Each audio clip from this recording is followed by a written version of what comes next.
নমস্কার দর্শক বন্ধুরা, রে স্পোর্টসের পর্দায় আপনাদের সকলকে স্বাগত জানাই। ফুটবল বিশ্বকাপ শুরু হতে এখনও বেশ কয়েকটা দিন বাকি, কিন্তু বিশ্বকাপ শুরুর আগেই বিশ্বকাপের ফ্লেভার নিয়ে চলে এসেছে মেগা ম্যাচ। দুই হেভিওয়েট প্রতিপক্ষ মুখোমুখি হতে চলেছে আজ রাতে। ফিফা ফ্রেন্ডলি হলেও ব্রাজিল বনাম ফ্রান্স ম্যাচ নিয়ে ইতিমধ্যেই ফুটবল মহলে উন্মাদনার পারদ চড়তে শুরু করেছে, কারণ দীর্ঘ 11 বছর পর এই দুই হেভিওয়েট প্রতিপক্ষ আবারও মুখোমুখি হতে চলেছে ফুটবলের ময়দানে। 2015 সালের 26শে মার্চ শেষবার ফিফা ফ্রেন্ডলিতে মুখোমুখি হয়েছিল ব্রাজিল এবং ফ্রান্স। সেবার শেষ হাসি হেসেছিল 5 বারের বিশ্বজয়ীরা। ফ্রান্সকে 3-1 গোলে হারিয়েছিল ব্রাজিল। এখন ছবিটা বদলেছে, ধারে ভারে অনেক বেশি এগিয়ে ফ্রান্স। তুলনায় একেবারে নবিশ দল নিয়েই মাঠে নামবেন কার্লো আনচেলত্তি। ঠিক 11 বছরের পার্থক্য। আজ রাতে মুখোমুখি হবে ব্রাজিল এবং ফ্রান্স। এই ম্যাচটা কিন্তু বিশ্বকাপের আগে দুই হেভিওয়েট দলের কাছে অত্যন্ত গুরুত্বপূর্ণ, কারণ ফ্রান্স যেমন চাইবে তাদের শক্তি পরীক্ষা করে নিতে, তেমনি কার্লো আনচেলত্তি চাইবেন তার দল ব্রাজিল বিশ্বকাপের জন্য কতটা তৈরি সেই পরীক্ষাটা আজকে মাঠে সেরে নিতে। দেখতে গেলে ফ্রান্সের এই দলটা একেবারে অভিজ্ঞতায় ভরপুর, কারণ যে দলে রয়েছেন কিলিয়ান এমবাপে, যে দলে রয়েছেন দেমবেলে, সেই দলকে আটকানো খুব একটা সহজ নয়। তুলনামূলকভাবে নেইমারহীন ব্রাজিল কিন্তু অনেকটাই সহজ প্রতিপক্ষ বলা যেতে পারে ফ্রান্সের কাছে। কিন্তু দলটা যে ব্রাজিল, তাই যে কোনো ম্যাচে যে কোনো সময় তারাও কিন্তু বড় লড়াই উপহার দিতে পারে। সেই আশায় অবশ্যই প্রহর গুনবে আজকে সাম্বা সমর্থকেরা। কিন্তু ব্রাজিলের এই ম্যাচটা কোথায় গুরুত্বপূর্ণ কার্লো আনচেলত্তির কাছে?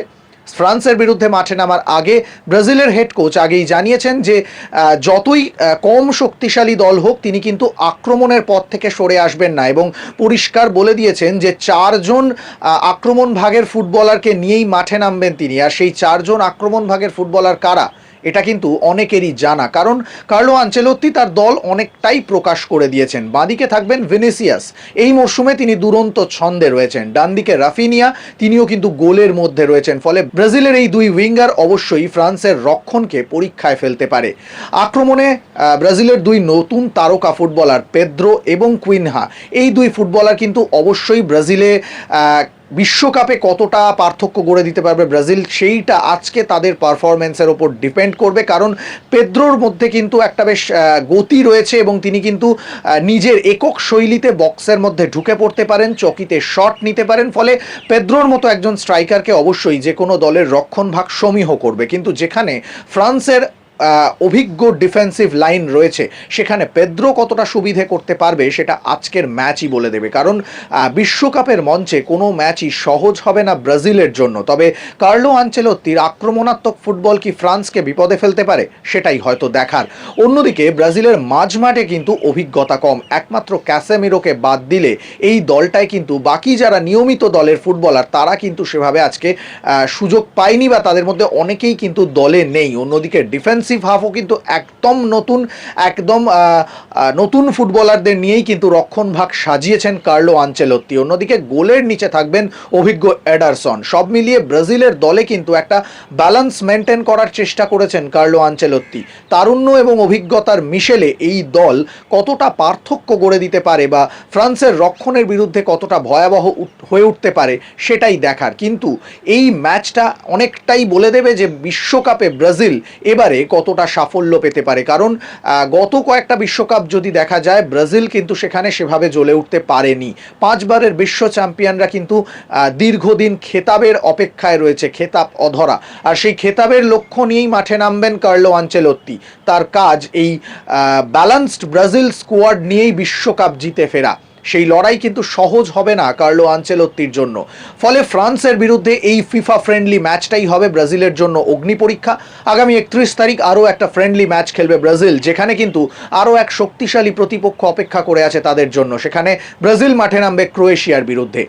একদিকে ব্রাজিলের কাছে এই ম্যাচটা যেমন কঠিন পরীক্ষার, তেমনই ফ্রান্সের কাছেও এই ম্যাচটা কিন্তু নিজেদের শক্তি পরীক্ষা করে নেওয়ার। কারণ সেই দলে, ফ্রান্সের এই দলটায় কিন্তু একেবারে তারকার সমাহার বলা যেতে পারে, যেখানে একদিকে রয়েছেন কিলিয়ান এমবাপে, অন্যদিকে রয়েছেন অলিজে, অন্যদিকে আক্রমণে রয়েছেন ডেম্বেলের মতো ফুটবলার, যারা কিন্তু একক মুনশিয়ানায় যেমন গোল করতে পারে, তেমনই তাদের মধ্যে রয়েছে ফুটবল শৈলী, চকিতে বক্সের মধ্যে ঢুকতে পারেন, নিজেদের মধ্যে দ্রুত পাস খেলে বিপক্ষ রক্ষণকে বিপর্যস্ত করতে কিন্তু এই প্রত্যেকটা ফুটবলার তারা কিন্তু একেবারে দক্ষ। এবং কিলিয়ান এমবাপের মতো ফুটবলার যে দলে থাকবে, সেই দলের বিরুদ্ধে যে কোনো রক্ষণভাগই কিন্তু সবসময় তথস্থ থাকবে। এবং এমবাপেকে আটকানোর অস্ত্র হয়তো কার্লো আনচেলত্তি তৈরি রাখবেন, কিন্তু ফ্রান্সের এই দলটা এতটাই অভিজ্ঞতায় সমৃদ্ধ, তারা কিন্তু আজকে ব্রাজিলকে বড় পার্থক্যে, বড় গোল ব্যবধানে হারাতে চাইবে এবং বিশ্বকাপের আগে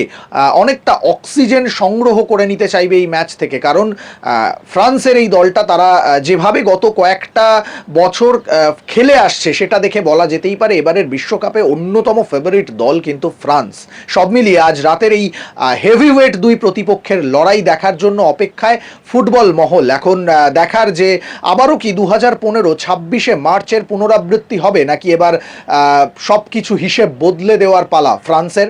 যদি শেষ কম্পিটিটিভ ম্যাচ দেখা হয় 2006 সালে, ফ্রান্স কিন্তু বিশ্বকাপের মঞ্চে ব্রাজিলকে 1-0 গোলে হারিয়েছিল, আর তারপর থেকে কোনো কম্পিটিটিভ ম্যাচ খেলেনি ব্রাজিল ফ্রান্স।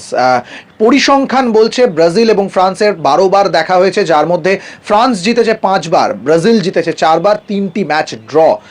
13তম ম্যাচে কি পরিসংখ্যান অপেক্ষা করে আছে সেটাই দেখার।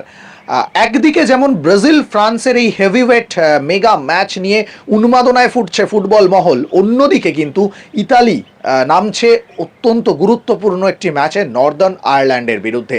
শেষ দুটি বিশ্বকাপে ইতালি যোগ্যতা অর্জন করতে পারেনি, এবার কিন্তু তাদের সামনে অবশ্যই কঠিন চ্যালেঞ্জ, কারণ বিশ্বকাপের যোগ্যতা অর্জন পর্বের সেমিফাইনাল, প্লে অফ রাউন্ডের সেমিফাইনাল খেলবে আজকে ইতালি নর্দার্ন আয়ারল্যান্ডের বিরুদ্ধে। এবং হয়তো শেষ কয়েকটা ম্যাচের নিরিখে দেখলে ইতালি ছন্দে রয়েছে, কিন্তু শেষ দুটি বিশ্বকাপের যা পরিসংখ্যান, সেখানে কিন্তু ইতালি যোগ্যতা অর্জন করতে পারেনি। আজকে নর্দার্ন আয়ারল্যান্ডকে হারিয়ে ফাইনালে কি উঠতে পারবে ইতালি? তাহলে অবশ্যই তাদের হাতে সুযোগ থাকবে এবার বিশ্বকাপ খেলার। আর যদি আজকের ম্যাচে পদস্খলন ঘটে যায় ইতালির, তাহলে কিন্তু আরও একবার বিশ্বকাপ খেলার স্বপ্ন ভঙ্গ হবে ইতালির। সৌরভ মুখার্জি, রে স্পোর্টস।